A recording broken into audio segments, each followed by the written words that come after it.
Let me ask you, gentlemen, both of you have said here today, you have testified, corruption in Ukraine is endemic. Would we agree on that?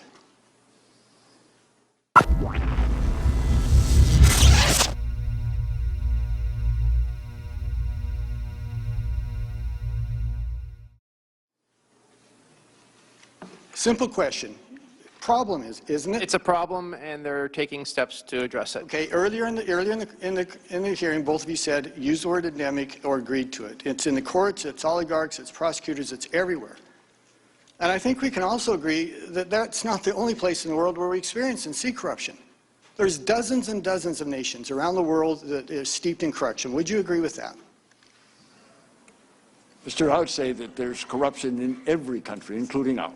Okay, thank you. And some we're clearly more concerned about than others. So in these corrupt nations, of which there are probably hundreds of corrupt individuals, hundreds of corrupt government officials, can you give me an example any time where the Vice President of the United States shows up and demands that a specific prosecutor be fired and gives them a 6-hour time limit to do that?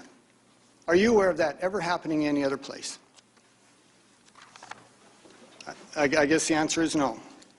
And I just think it's interesting that out of hundreds of corrupt individuals, dozens of corrupt nations, that happened one time. And it happened with the individual whose son was being paid by the organization that was under investigation. One other thing very quickly.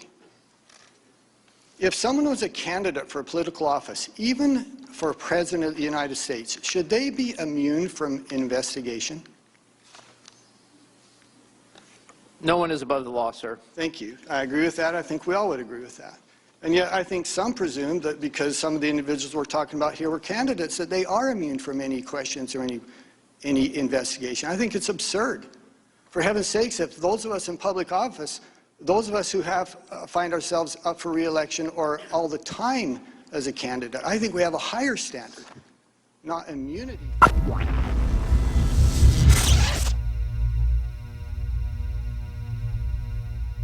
That we should be providing for loan guarantees. And I went over for, I guess, the 12th, 13th time to Kyiv, and I was supposed to announce that there was another $1 billion loan guarantee.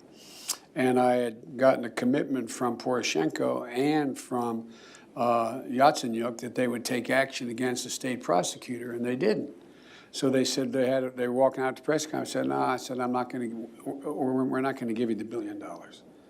They said, you have no authority. You're not the president. The president said. I said, call him.